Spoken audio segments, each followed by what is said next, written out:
All right. Chapter, yep, 41. Fairly lengthy chapter, so you can take bets on how far we get.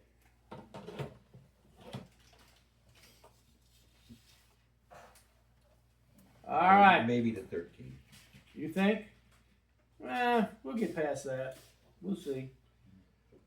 Anyway, chapter 41, verse 1 says, Now it happened at the end of 2 full years that Pharaoh had a dream, and behold, he was standing by the Nile.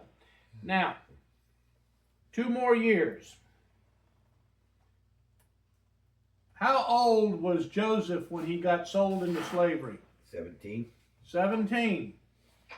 He has spent probably at least 3 or 4 years in the service of Potiphar, possibly more.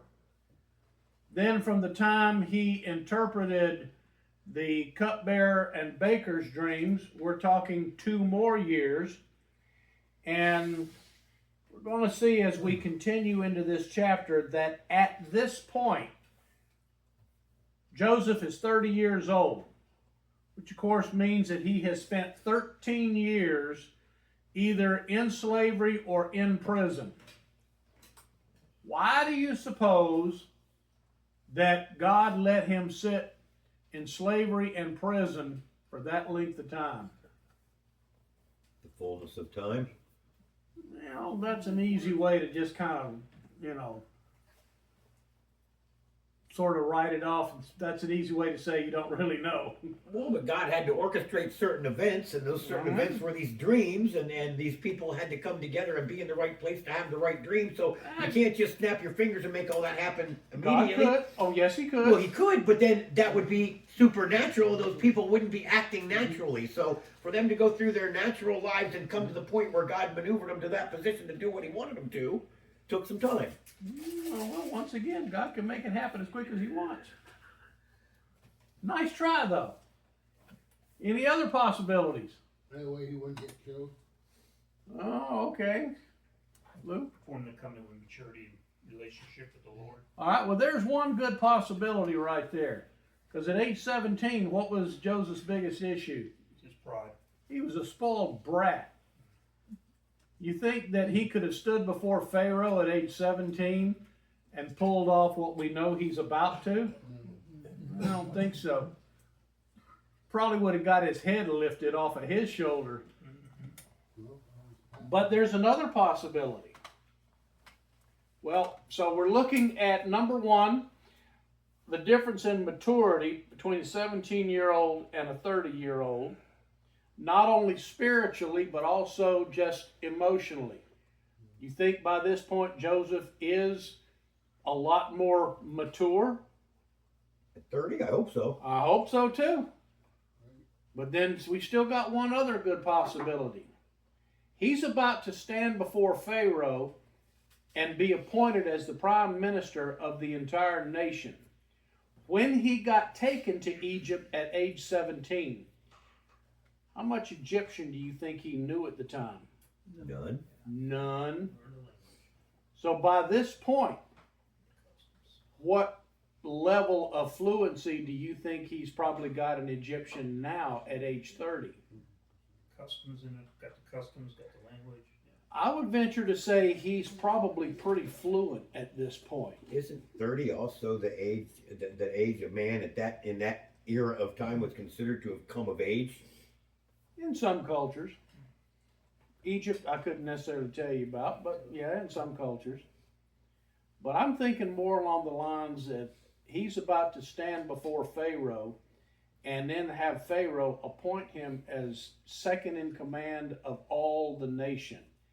If he were not fluent in Egyptian, I doubt that would have happened. So God gave him 13 years to basically mature and learn a language. Now, we all know that you can learn a language a lot less than 13 years, but how long would it have taken him to learn it fluently? So God allowed him to sit in jail learning to speak Egyptian and just to grow up. All right, so keep that in mind. He's 30 years old at this point. Now, second thing we see says Pharaoh had a dream, and behold, he was standing by the Nile. Now, why of all places the Nile? That's the heart of Egypt. Bingo. Everything in Egypt, economically and agriculturally, revolved around the Nile River.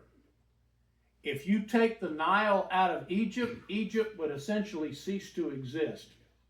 Because if you get more than a few miles away from the Nile, what have you got? Desert.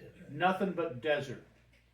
Everything in Egypt revolves around that river. All right, it said, verse 2, and lo, from the Nile there came up 7 cows, sleek and fat. They grazed in the marsh grass. Then behold, 7 other cows came up after them from the Nile, ugly and gaunt. And they stood by the other cows on the bank of the Nile. The ugly and gaunt cows ate up the 7 sleek and fat cows. Then Pharaoh awoke. I can only begin to imagine how in a man's dream that would have taken place. But It's amazing, and it's cows too, which they hold it up. But again, he's dreaming, so who knows? Yeah. You can do a lot of things in your dreams you can't do otherwise. All right, verse 5. And he fell asleep and dreamed a second time, and behold, 7 ears of grain came up on a single stalk, plump and good. Now, notice here, 7 ears of grain. Doesn't say 7 stalks, 7 ears of grain on one stalk. So what's that tell you? It's abundant. Abundant. Because if you know anything about corn, having 7 ears of corn on one stalk, that's some good healthy corn. Then behold, 7 ears, thin and scorched by the east wind, sprouted up after them. And the thin ears swallowed up the 7 plump and full ears. Then Pharaoh awoke, and behold, it was a dream. Now notice, in this dream, it doesn't say that a second stalk appeared.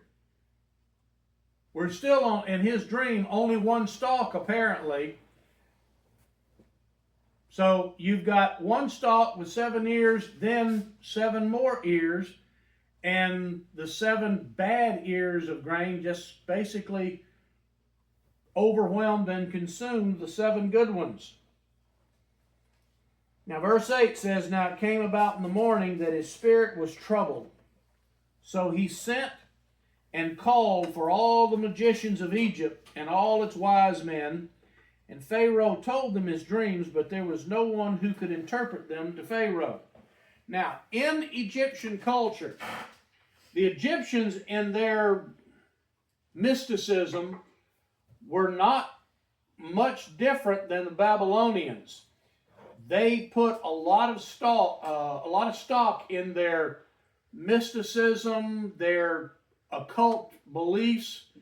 So for Pharaoh to have these kind of dreams, they put a lot of credibility in that. But there's another issue behind this. How often do you have a dream at night and 5 minutes after you wake up, you can barely even remember, if at all, what you dreamed about? Right. Most of us forget them. We remember, oh, well, I know I dreamed last night, but don't remember what it was about. Clearly, Pharaoh not only remembered this, but it stuck with him later, which is one of the reasons why Pharaoh was at this point disturbed by this, because apparently it was a very vivid dream that he remembered. So he perceived that somehow his gods were telling him something. He just didn't know quite what. Now keep in mind at this point, Pharaoh has no belief in Joseph's God whatsoever. It wasn't in the Egyptian pantheon for any belief in the God of the Hebrews. What God he may have credited this with, we have no way of knowing. But he calls for his magicians to interpret it. Now, notice there's a difference in what Pharaoh does than what Nebuchadnezzar did 1,000 years later. Does anybody catch the difference? Yeah, Pharaoh told him what the dream was. There you go. Nebuchadnezzar, Did not. yeah, Nebuchadnezzar was smart enough not to tell what his dream was. He said, if you guys really can interpret dreams, you can tell me what the dream was. Well, Pharaoh didn't do that. He was willing to own up to what the dream was, and they admitted they couldn't do it. And finally, we get to verse 9, where the cupbearer, now where would the cupbearer have been during all this time? Right behind the king. Right by the king or right behind him, listening to all this. And the chief cupbearer spoke to Pharaoh, saying, I would make mention today of my own offenses. In other words, what he's saying here is, well, I would remind Pharaoh of, my earlier issue. Now, there is a possibility. We don't know for sure, but there's a possibility this may have been a different Pharaoh than the ones from 2 years before. And the reason for this, as we get into this, you'll notice that the current Pharaoh at this time, apparently, and it is known that during the time of Joseph, that it's believed that the Pharaoh who was king over Egypt at that time was not a native Egyptian. That he took the throne by military force, and it is believed during that period of time that the Pharaoh at this point was distantly related, that he was himself not a Hebrew, mind you, but someone from that particular region. Descendant of Shem rather than of Ham. Good possibilities.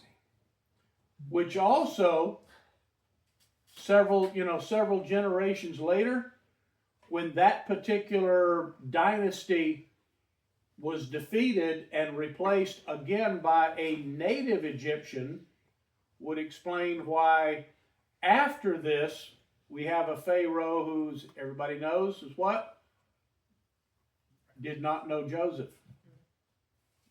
But during this period of time, it is believed that Pharaoh was very open to what Joseph had to say, because Joseph was from the same part of the world that he was, if that's true. And again, I think there's strong evidence to indicate that is a possibility. Verse 10 says, Pharaoh was furious with his servants, and he put me in confinement in the house of the captain of the bodyguard, both me and the chief baker. By the way, this again is evidence that we may be talking about two different Pharaohs.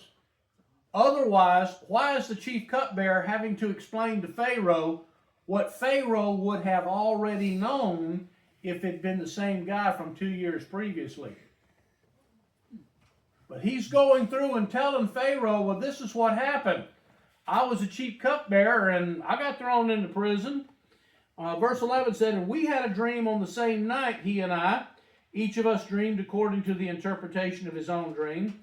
Now a Hebrew youth, by the way, in Egyptian, of course I don't speak or read Egyptian, but I'm going based on what the commentaries tell me, that in their language, what we have interpreted as Hebrew, that apparently the Egyptians referred to as Abaru.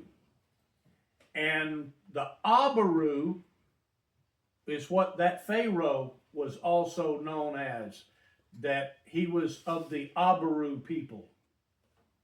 Anyway, said, now a Hebrew youth was with us, a servant of the captain of the bodyguard, who of course is who? Potiphar.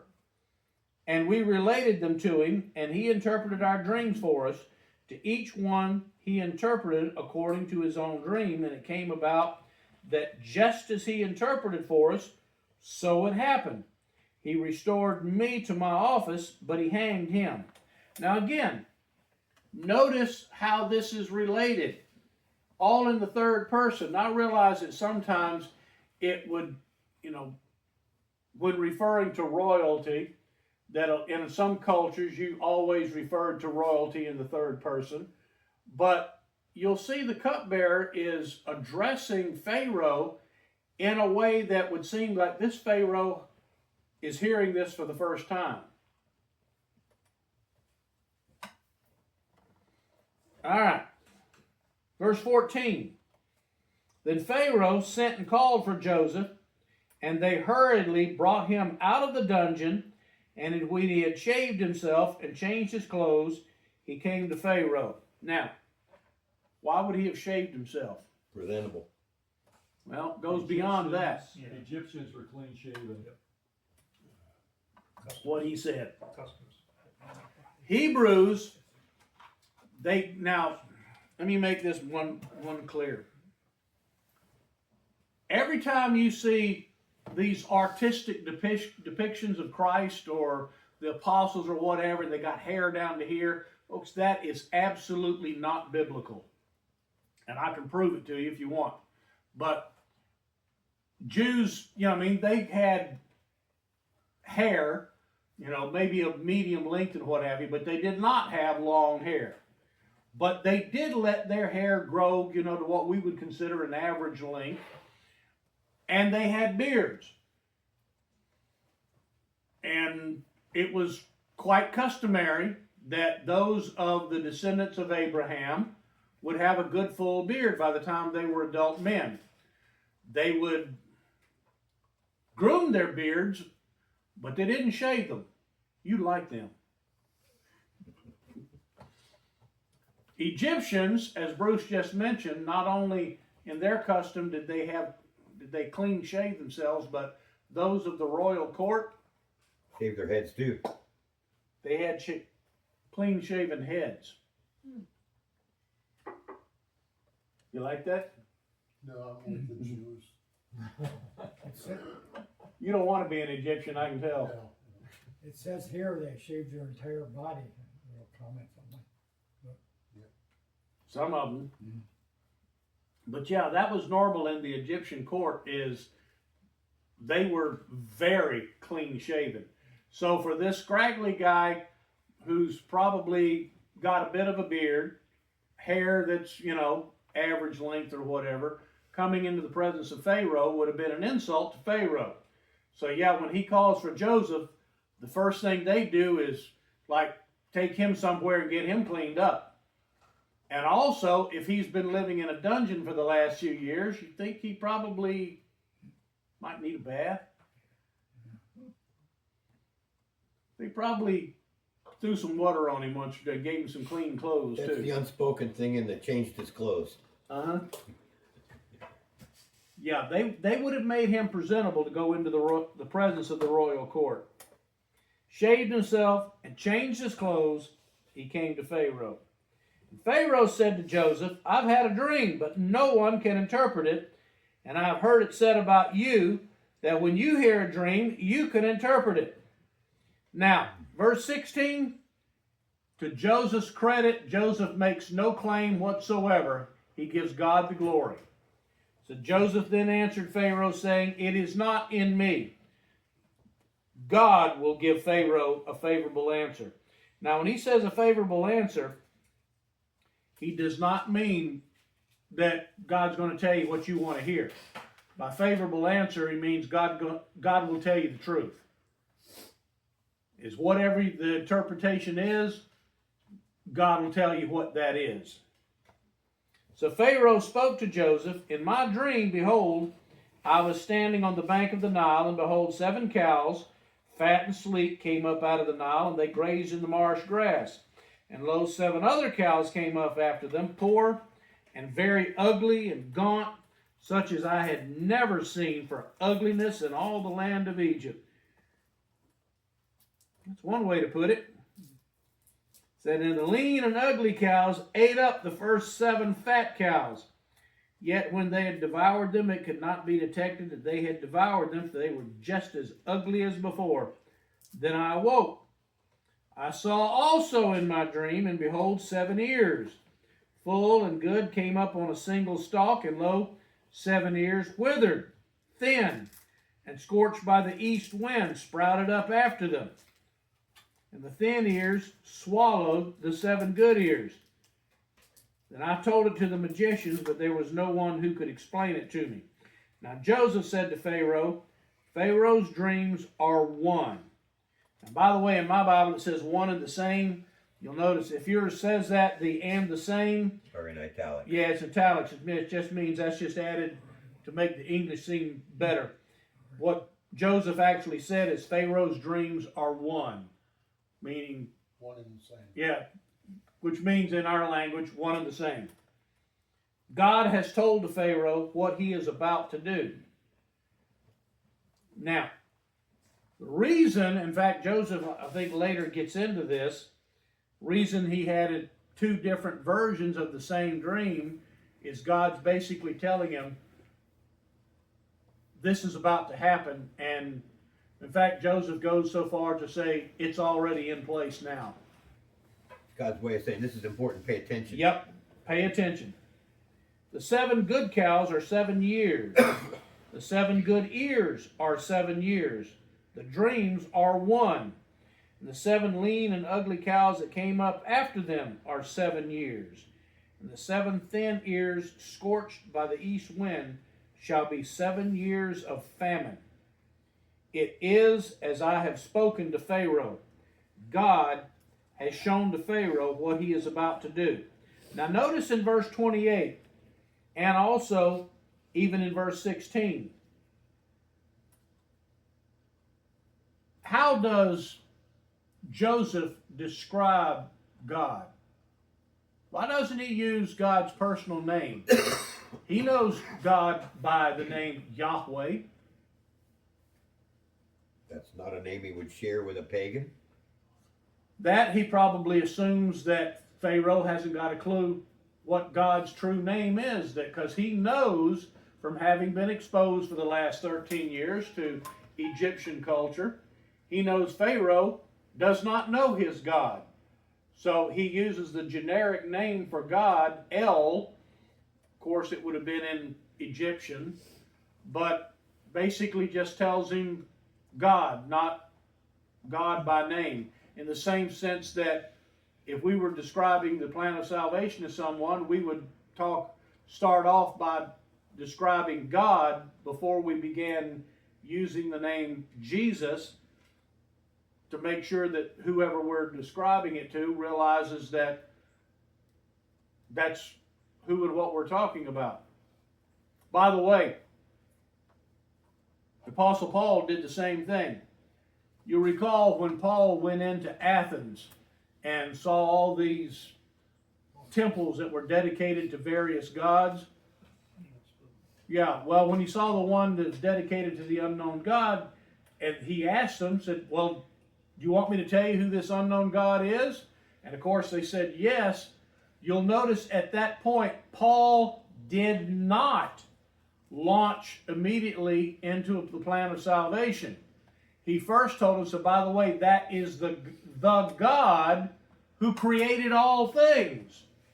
And then he got more specific and gave them a name to go with it. He wanted to make sure that they understood that the God he was talking about was not just one of multiple gods, but that the God he was about to describe to them was the God of all creation.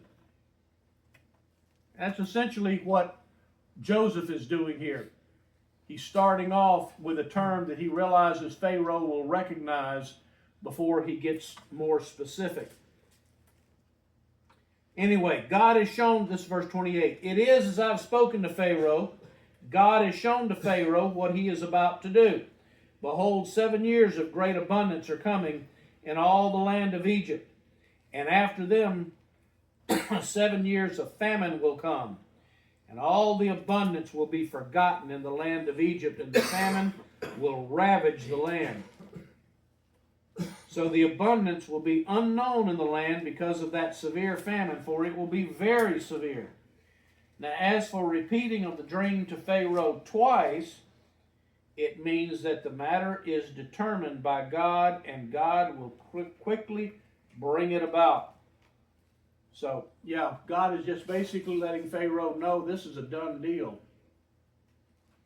And now verse 33, we get to the interesting thing. And this is another reason I believe that God made Joseph wait 13 years to get him out of prison. What we're about to see beginning in verse 33. Imagine a 17 or 18-year-old trying to tell this to Pharaoh. He probably would have lost his head over it. But by this point, he's an adult. He's got running a household for 13 years. Well, he knows the language. He knows the culture. He's a known commodity at this point, if maybe not to Pharaoh, but he's a known commodity to those around him. And also, if he has been started off as a slave of Pharaoh, and then later in Pharaoh's dungeon, what do you think is the possibility, or excuse me, I said Pharaoh, I meant Potiphar. What do you think is the possibility that having been called before Pharaoh, that Potiphar might not have been standing in the back listening to all this, knowing that his slave just got called to go see Pharaoh? We're not told Potiphar was present, but if Potiphar is in fact the chief bodyguard, I guarantee you Potiphar was there.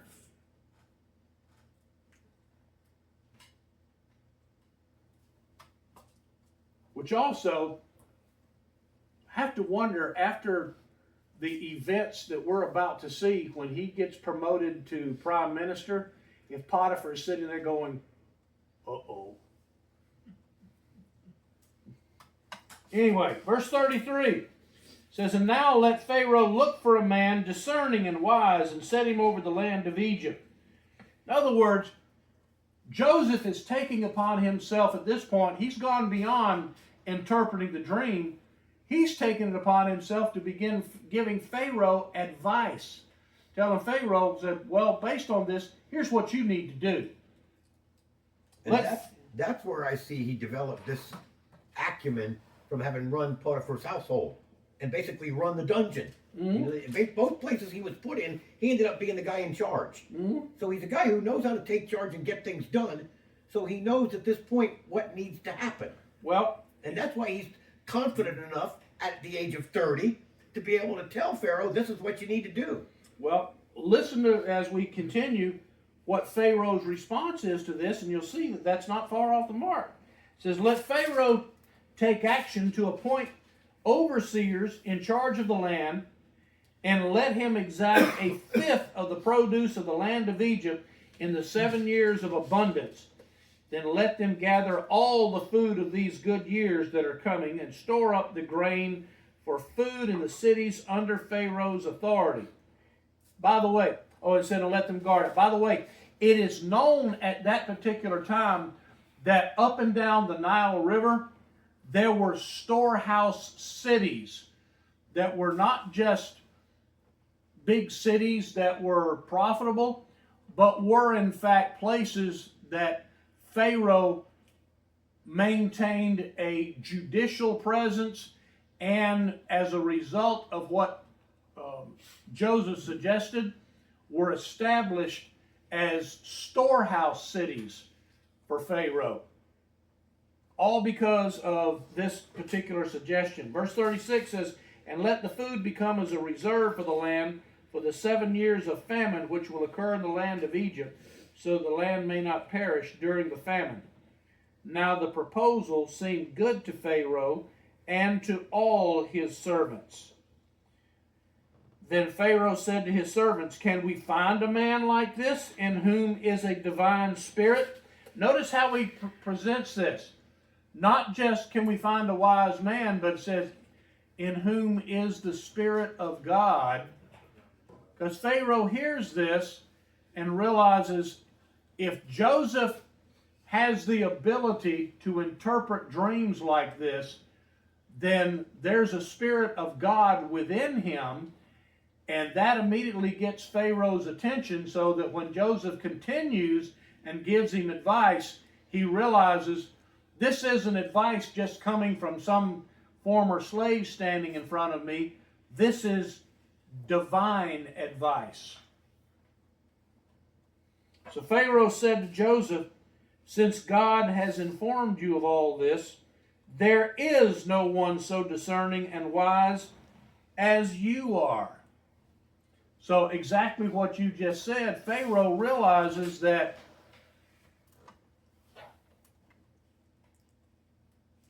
what Joseph has just given him as the resume for the right man for the job, Pharaoh realizes that man for the job is standing in front of him.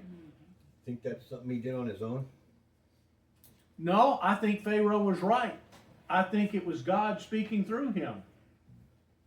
Because look at it this way. Here's something the Bible does not say specifically. You didn't get my question. Huh? You think Pharaoh did that on his own? Came to that realization about Joseph? No, You think I Pharaoh God- was a wise enough man on his own to recognize that about Joseph on his I own? think it was a little or you bit think of both. somebody divine had a hand in that? I think it might have been a little of both. I think Pharaoh was wise, otherwise he wouldn't be Pharaoh. Yeah. And I think God opened his eyes to that. Amen. But here's my point. The Bible does not say this, but I think we can safely draw this conclusion. If Joseph was given the ability to interpret dreams by God, what does that put, in what position does that put Joseph? Again, the Bible does not use this term. Prophet. Thank you. Joseph was a prophet. And I would wonder if Joseph himself even realized that he had been given the gift of prophecy. If you can interpret dreams, and I'll use Daniel as an example. Daniel is recognized as being a great prophet. But what made Daniel a great prophet? He could interpret dreams. Because it was God speaking through him to interpret what those dreams were. And that is exactly what Joseph is doing. The Bible does not say, and Joseph was a prophet. But I think we can safely make the assumption that, yes, he was. Because of the fact God gave him this gift. All right, that's probably a good stopping spot right there. Questions this evening? Just a couple things on the ages. Jesus began his ministry at 30 also, didn't he? Yep, just about. And then the other thing is the 7 years. I know there were 7 years of growth and 7 years of want, but I'm wondering if there's any significance in 7 itself. Yeah, Of course. Obviously, because of Revelation, I mean, you got 7 all over the I mean, how many times do we see that number 7 pop up in the Bible? yeah. And clearly, if God is directing all this, that whole situation was brought about by God. And I think the reason that God allowed, if not outright caused, this famine to occur was what had been prophesied to Abraham 2 generations before. That his people would spend 400 years in Egypt. Well, what's going to get his family to go to Egypt? Famine. Famine. Because anything short of that, I mean, yes, God could have spoken to Jacob and told him, said, you are going to Egypt. But we also know Jacob also had a tendency to be a little hard-headed. This way that gets Jacob and his entire family to Egypt, whether they want to or not. And it brings about the reunion of Joseph, which is we're going to see on Sunday, was not a reunion that Joseph actually wanted. At this point in Joseph's life, again, we'll see this more specifically On Sundays, we go through the rest of the chapter, but Joseph's at a point in his life now that he just as soon forget his family. Because he's in a new, a whole new life now. Going to Egypt also changes everything. I mean, it allows the Jews to become a great throng of people. Mm-hmm. Well, any knowledgeable Jew, doesn't have to be a religious Jew, any Jew who is knowledgeable of Jewish history will tell you the answer to the question, what made Israel a nation? Will tell you it's the Exodus. But building them into that nation took that 400 years in Yeah. Egypt. In Egypt, they were nothing more than a people. What made them a nation? The Exodus. But they were a small clan of people that were sheltered and protected by a huge big nation and allowed to grow into a large throng of people is what I'm getting at. If they had been that small clan out there fighting for survival out on their own, they might not have had the opportunity to grow into the big, huge throng of people. Yeah, we're going to see it had a The lot slavery of... had a two-edged sword is what I'm saying. There was a lot of other things that went on then too, but we'll get to that on Sunday. All right, anybody else? Lou, lead us in prayer. Heavenly Father, thank you so much for giving us your word so that we can better understand how you make things happen and occur in our lives. And that you always have a finger in our life, and we can't go by with a moment without you knowing exactly where we're at and the choices we'll make. So we pray that we may know from our wisdom, knowing you, what we need to do in order to carry on your will. Also pray for people that are missing tonight, that they continue to heal and feel better and come back to us soon.